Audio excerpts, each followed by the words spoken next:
ಲೋಕೋಪಯೋಗಿ ಇಲಾಖೆ ವತಿಯಿಂದ ಕಲಬುರಗಿಯಲ್ಲಿ ಸಂವಿಧಾನ ಶಿಲ್ಪಿ ಡಾಕ್ಟರ್ ಬಿಆರ್ ಅಂಬೇಡ್ಕರ್ ಅವರ ಜಯಂತ್ಯುತ್ಸವವನ್ನು ವಿಜೃಂಭಣೆಯಿಂದ ಆಚರಿಸಲಾಯಿತು. ಲೋಕೋಪಯೋಗಿ ಭವನದಲ್ಲಿ ಏರ್ಪಡಿಸಲಾಗಿದ್ದ ಸಮಾರಂಭವನ್ನು ಲೋಕೋಪಯೋಗಿ ಇಲಾಖೆ ಅಭಿಯಂತರರಾದ ಸುರೇಶ್ ಶರ್ಮಾ ಹಾಗೂ ಶರಣಪ್ಪ ಸುಲಗುಂಟೆ ಅವರು ಬಾಬಾ ಸಾಹೇಬ್ರ ಭಾವಚಿತ್ರಕ್ಕೆ ಪೂಜೆ ಸಲ್ಲಿಸಿ ಉದ್ಘಾಟಿಸಿದರು. ಬಳಿಕ ನಗರದ ಎಸ್ವಿಪಿ ವೃತ್ತ ಇಲಾಖೆ ವತಿಯಿಂದ ಅನ್ನ ಸಂತರ್ಪಣೆ ಮಾಡಲಾಯಿತು.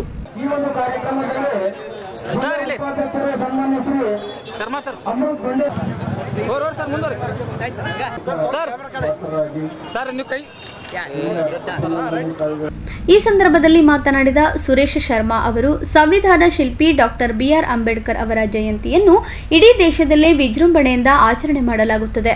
ಮಹಾನ್ ನಾಯಕರ ತತ್ವ ಸಿದ್ಧಾಂತಗಳನ್ನು ಸಮಾಜಕ್ಕೆ ಸಾರುವ ನಿಟ್ಟಿನಲ್ಲಿ ಆಚರಣೆ ಮಾಡಲಾಗುತ್ತದೆ ಎಂದು ಹೇಳಿದರು. ನಂತರ ಮಾತನಾಡಿದ ಸುರೇಶ್ ಶರ್ಮಾ ಅವರು ಡಾಕ್ಟರ್ ಬಿಆರ್ ಅಂಬೇಡ್ಕರ್ ಅವರ ಬಗ್ಗೆ ಎಲ್ಲರೂ ತಿಳಿದುಕೊಂಡಿದ್ದಾರೆ, ಆದರೆ ಅವರ ತತ್ವದಾರ್ಥಗಳನ್ನು ಅಳವಡಿಸಿಕೊಳ್ಳುವುದು ತುಂಬಾ ಅವಶ್ಯಕವಾಗಿದೆ. ಅವರು ರಚಿಸಿದ ಸಂವಿಧಾನದ ಕುರಿತು ಆಳವಾದ ಅಧ್ಯಯನದ ಅವಶ್ಯಕತೆ ಇದೆ ಎಂದು ಅಭಿಪ್ರಾಯಪಟ್ಟರು. लेकिन 14 अप्रैल एक शेर की कहानी है. एक शेर की कहानी है. संविधान शिल्पी भारत रत्न ಡಾಕ್ಟರ್ ಬಿಆರ್ ಅಂಬೇಡ್ಕರ್ ಅವರ 134ನೇ ಜಯಂತಿ ಅಂಗವಾಗಿ ಲೋಕಭವನದಲ್ಲಿ ಆಗಮಿಸಿದ ಎಲ್ಲ ಅಧಿಕಾರಿ ಬಂಧುಗಳಿಗೂ ಹಾಗೂ ನನ್ನ ನೌಕರ ಬಾಂಧವರಿಗೆ ನಾನು ಹಾರ್ದಿಕವಾದ ಶುಭಾಶಯಗಳನ್ನು ಕೋರುತ್ತೇನೆ. ಡಾಕ್ಟರ್ ಬಾಬಾ ಸಾಹೇಬ್ ಅಂಬೇಡ್ಕರ್ ಅವರ ಜಯಂತಿ ಬರೀ ಭಾರತ ದೇಶದ ಇಡೀ ಪ್ರಪಂಚದಲ್ಲೇ ವಿಜೃಂಭಣೆಯಿಂದ ಆಚರಿಸಲಾಗುತ್ತದೆ.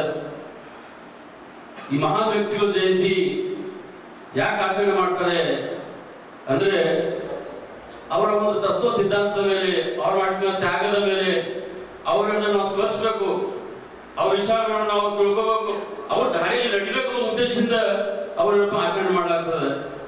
ಬಾಬಾ ಸಾಹೇಬ್ ಅಂಬೇಡ್ಕರ್ ಅವರು ಈ ಭಾರತ ಭಾಗ್ಯವಿಲ್ಲದ ಸಂವಿಧಾನನೇ ಬಂದರು, ಕೇಂದ್ರ ಮಂತ್ರಿಗಳು ಆಗಿದ್ರು.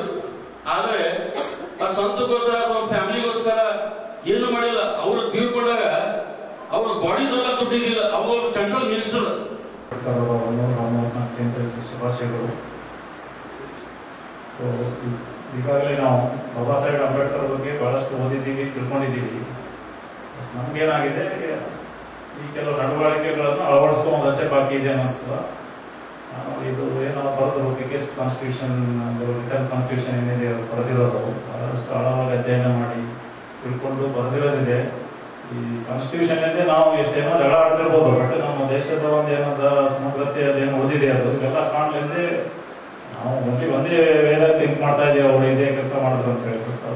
ಈ ನಮ್ಮ ಕಾನ್ಸ್ಟಿಟ್ಯೂಷನ್ಗೆ ಅದರಿಂದ ಕೋಡ್ ಬಿಲ್ ಈ ಥರ ಬಹಳಷ್ಟು ಏನಂತಂದ್ರೆ ಅವರು ಸಮರ್ಪಣೆ ಮಾಡಿ ಅದು ನಮ್ಮ ಟೈಮು ಜೀವನ ಎಲ್ಲ ಅದರಲ್ಲೇ ಇನ್ವಾಲ್ವ್ ಮಾಡಿಕೊಂಡು ಆ ಥರ ಅವರು ಏನು ಕಾನ್ಸ್ಟಿಟ್ಯೂಷನ್ ರಚನೆ ಮಾಡಿದ್ರು. ಈ ಕಾನ್ಸ್ಟಿಟ್ಯೂಷನ್ಲಿಂದ ನಾವು ಎಷ್ಟೇ ಇದು ಮಾಡ್ತಾ ಇದ್ದೀವಿ, ನಮಗೆ ಮೂಲ ಕಾನ್ಸ್ಟಿಟ್ಯೂಷನ್ ಏನಿತ್ತು, ಏನೇನು ಬದಲಾವಣೆ ಆಗಿದೋ ಆ ಪಟ್ಟಿ ಮಾಡಲಿಕ್ಕೆ ಆಗೋದಿಲ್ಲ.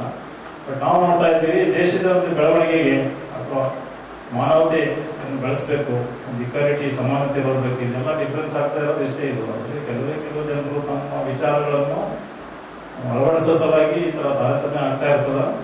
ಮಾನವ ಅಂದ್ರೆ ಮಾನವನೇ ಇರ್ತಾನೆ, ಯಾರೇ ಮನುಷ್ಯ ಇರಲಿ ಎಲ್ಲ ಅವನಿಗೆ ಅದೇ ತರದ ಇದು ಇರ್ತದ. ಅವನಿಗೆ ಆಶಯಗಳು ಅದೇ ತರದ, ಅವನು ನಡವಳಿಕೆ ಸ್ವಲ್ಪ ಹೆಚ್ಚು ಕಮ್ಮಿ ಇರ್ಬೋದು. ಬಟ್ ರಿಕ್ವೈರ್ಮೆಂಟ್ ಮಾನವತೆ ಅಂತ ಏನಿರ್ತದೆ, ಈ ಮಾನವತೆ ಬಂದಾಗ ಎಲ್ಲರೂ ಸಮಾನರಾಗಬೇಕಾಗ್ತದೆ. ಈ ಸಮಾನತೆಗೆ ನಮ್ದು ಕಾನ್ಸ್ಟಿಟ್ಯೂಷನ್ ದಾರಿ ಮಾಡಿಕೊಡ್ತದ. ಇದರಿಂದ ನಮ್ಮ ಬಹಳಷ್ಟು ಜನರಿಗೆ ಸಹಕಾರಿಯಾಗಿದೆ, ನಮ್ಮದು ದೇಶಕ್ಕೂ ಸಹಕಾರಿಯಾಗಿದೆ.